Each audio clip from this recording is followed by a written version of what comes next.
केवल लड़ती और कुछ काम नहीं करती। बड़ी कर्कशा। दोनों ही महात्मा अपनी अपनी पत्नी को साथ में लेकर के भगवान के मंदिर गए। जैसे ही मंदिर में पहुंचे महाराज, महात्मा ने, जिनकी पत्नी बड़े सरल स्वभाव की थी, उन्हें भगवान को धन्यवाद दिया। कहा, प्रभु आपका बहुत बहुत धन्यवाद, जो आपने मुझे ऐसी पत्नी दी है जो निरंतर भजन में लगी रहती है, भगवान का भजन करती रहती है, और ये भजन करती है तो मेरा भी मन आपके चरणों में लगा रहता है। बड़ी आपकी कृपा है जो आपने मुझे ऐसी पत्नी दी है। धन्यवाद किया। अब दूसरे महात्मा जो थे, इनकी बात सुनकर के उनको तो रोना चाहिए कि मेरी पत्नी तो दिन भर झगड़ा करती है, पर किया क्या, इनने भी धन्यवाद देना प्रारंभ कर दिया। हे प्रभु आपका बहुत बहुत धन्यवाद, जो आपने मुझे लड़ने झगड़ने वाली पत्नी दी है। क्यों? ये लड़ती झगड़ती रहती है तो मेरा मन इसकी तरफ कम रहता है और आपकी तरफ ज्यादा रहता है।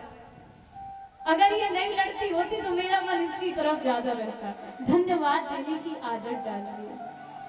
अगर कोई आपको कष्ट दे रहा है, कष्ट देने की वजह से भी आपको ठाकुर जी की याद आ रही है, तो उस कष्ट देने वाले का भी धन्यवाद कीजिए। भोले बाबा ने पार्वती जी को धन्यवाद दिया। देवी आप धन्य हैं। अरे आपने भगवान की कथा पूछी है। धन्य है देवी, आप धन्य हैं। भोले बाबा ने कहा, देवी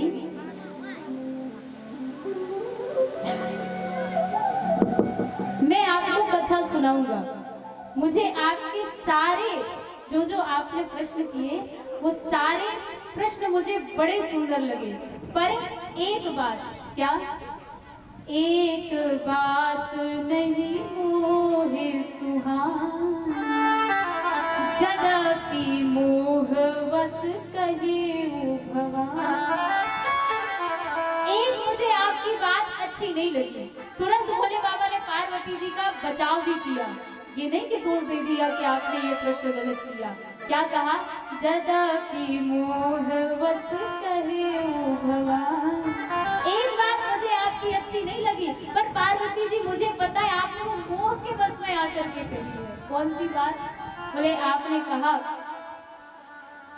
क्या ये वही भगवान है जिनको आप जपते हैं? और आप जिनको जपते हैं तो राजपुत्र जो वहां वन में विचरण कर रहे थे, सगुण जो निर्गुण है वो सगुण कैसे हो गया, वो राजपुत्र कैसे हो गए? देवी जो ये बात आपने कही है ना, ये बात कहते कौन है? भोले बाबा कहते हैं, कहहि सुनहि अस अधाम नर, ग्रसेज मोह पिशाच, पाखंडी हरि पद विमुख, जानहि झूठ न साच। जो आपने बात कही है ना देवी, ये कौन से लोग ये बात कहते हैं? बोले जो झूठ और सत्य के रूप में अंतर नहीं जानते, जो सत्य और असत्य का ज्ञान जिनको नहीं है, वो ऐसी बात करते हैं, जो पाखंडी हैं। और देवी इनमें से आप तो कोई नहीं है ना, आपने ये बात कैसे कह दी? देवी आपने जो कहा सगुण निर्गुण कैसे हो गया, जो निर्गुण है वो सगुण रूप में कैसे आ गया? तो देवी बाबा कहते हैं, सगुण ही अगुण ही नहीं कछु भेदा, सगुण ही अगुण ही नहीं कछु भेदा, सगुण ही अगुण ही नहीं कछु भेदा, सगुण ही अगुण ही नहीं कछु भेदा, गावहि मुनि पुराण बोध वेदा,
दोनों में कोई भेद नहीं है। सगुन नहीं अगुन नहीं कछु भेद, दोनों में कोई भेद नहीं है देवी।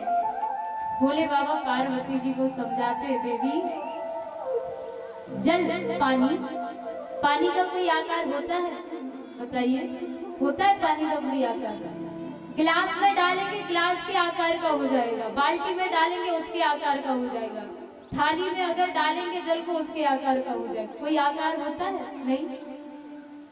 पर जब वही जल बर्फ बन जाता है, जम जाता है, बर्फ के रूप में आ जाता है, तो उसका आकार हो जाता है।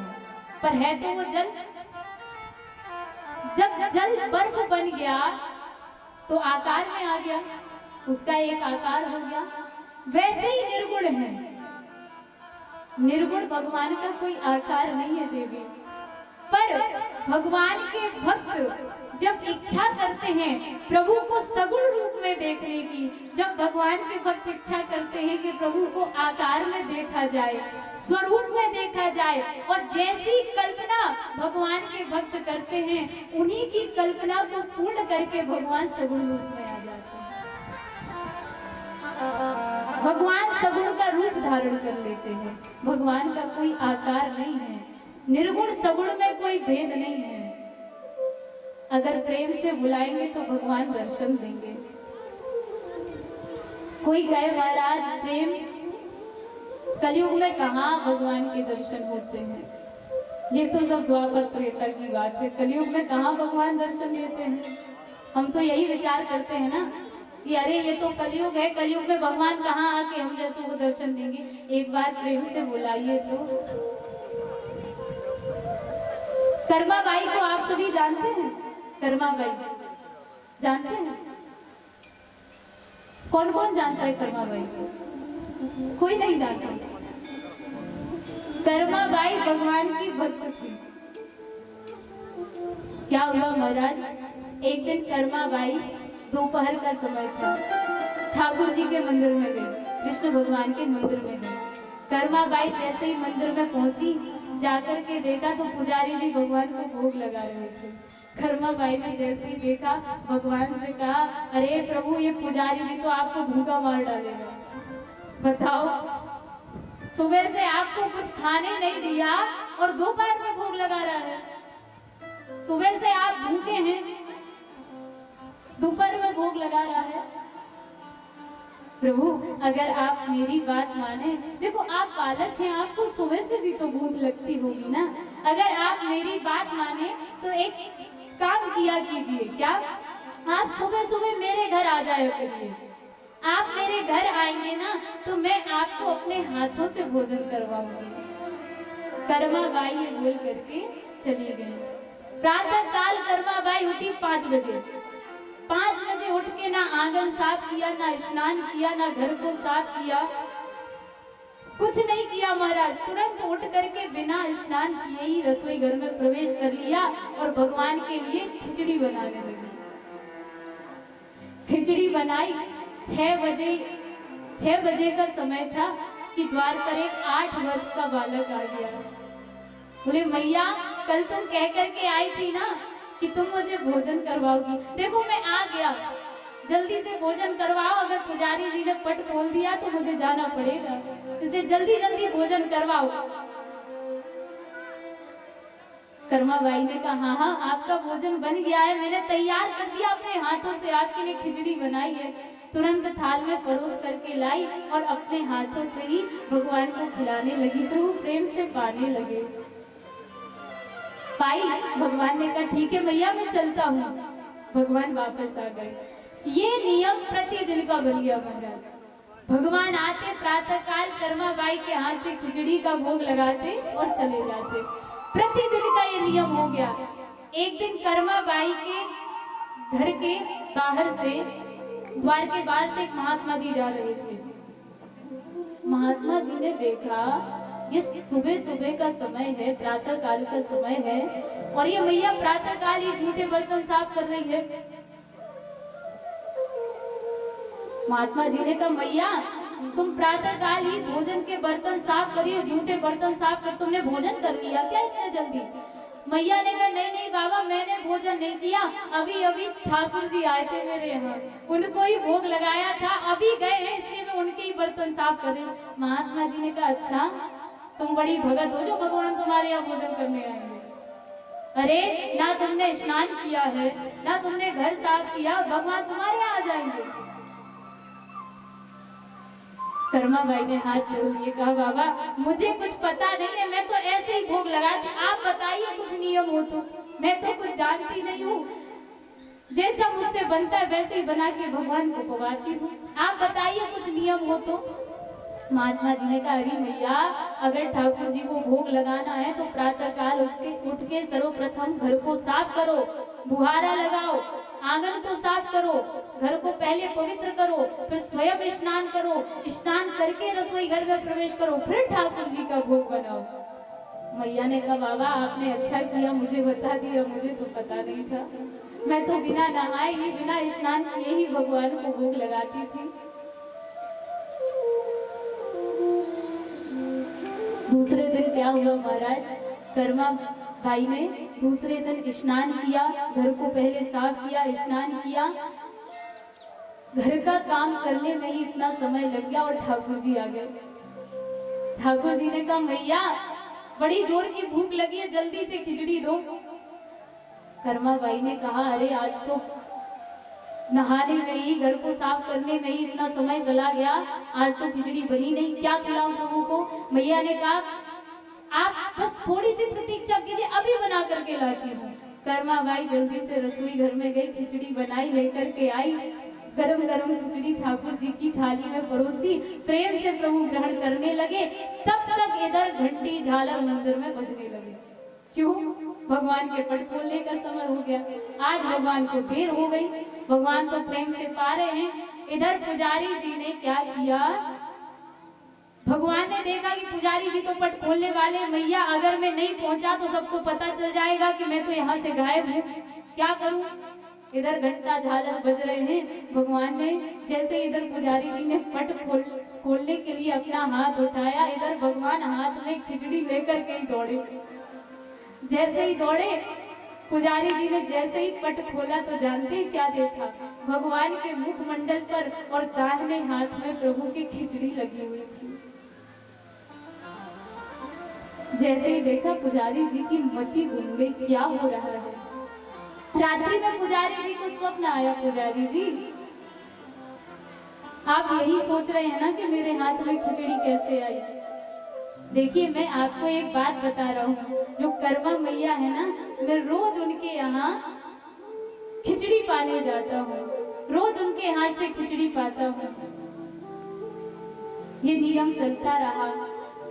कहते हैं महाराज जब कर्मा बाई की मृत्यु हो गई ना, तो मृत्यु के बाद सारे लोगों को कर्मा बाई के घर से 8 वर्ष के बच्चे के रोने की आवाज आती थी, प्रभु के रोने की आवाज आती थी कर्मा बाई के घर से।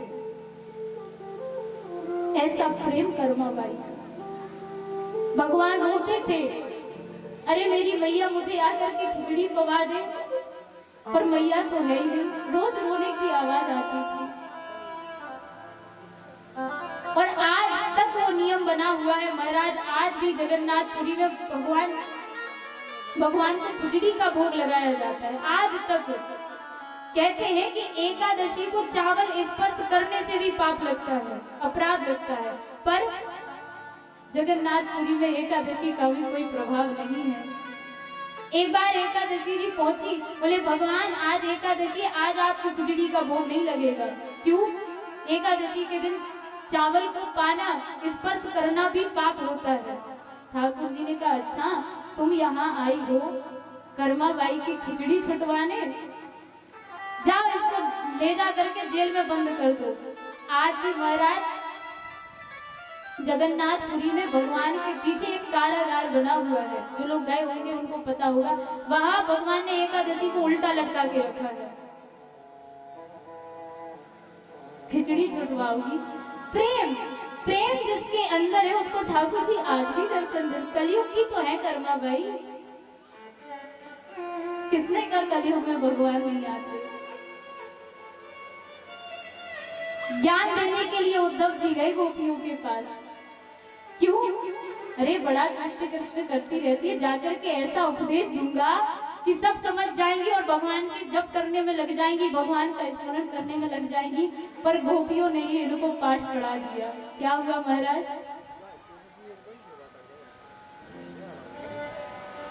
ये तो प्रेम की बात है उद्धव, ये तो प्रेम की बात है उद्धव, बंदगी तेरे बस की नहीं है। ये तो प्रेम की बात है उद्धव, बंदगी तेरे बस की नहीं है।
कहते हैं अगर भगवान की कथा में भजन में आकर के ताली बजाओगे ना तो कहीं भी हाथ रखवाने की आवश्यकता नहीं पड़ेगी। जैसी भी लकीरें होंगी ना ठाकुर जी अपने आप सब सही कर देंगे। उठाइए पूरे पूरे हाथ पीछे वाले।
जो असल में है मस्ती में डूबे उन्हें क्या परवाह जिंदगी की। जो असल में है मस्ती में डूबे उन्हें क्या परवाह जिंदगी की।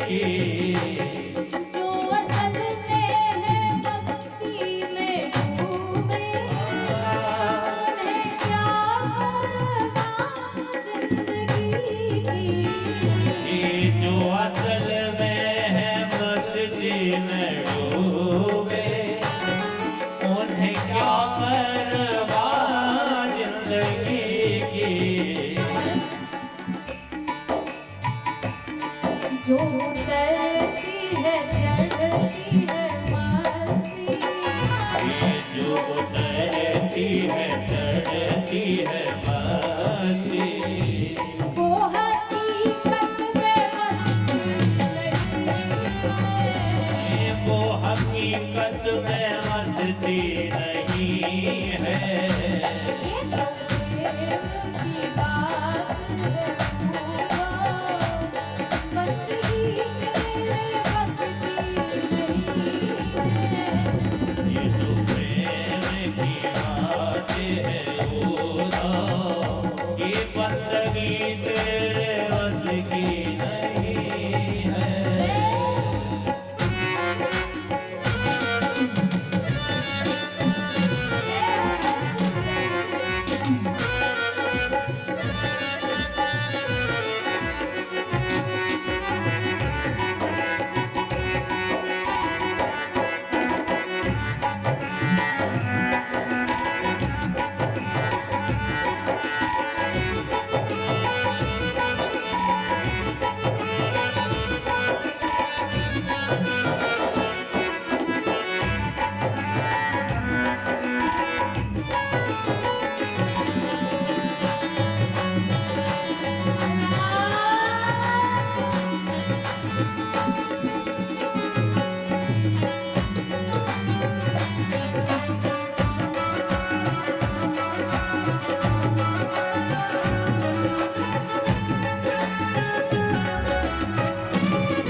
जिनकी नजरों में है क्या प्यार वो रहते हैं जग से निराले।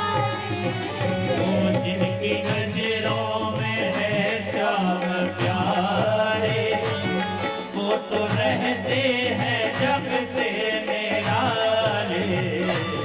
जिनकी नजरों में है श्याम प्यारे वो तो रहते हैं जग से निराले। जिनकी नजरों में है श्याम प्यारे वो तो रहते हैं जग से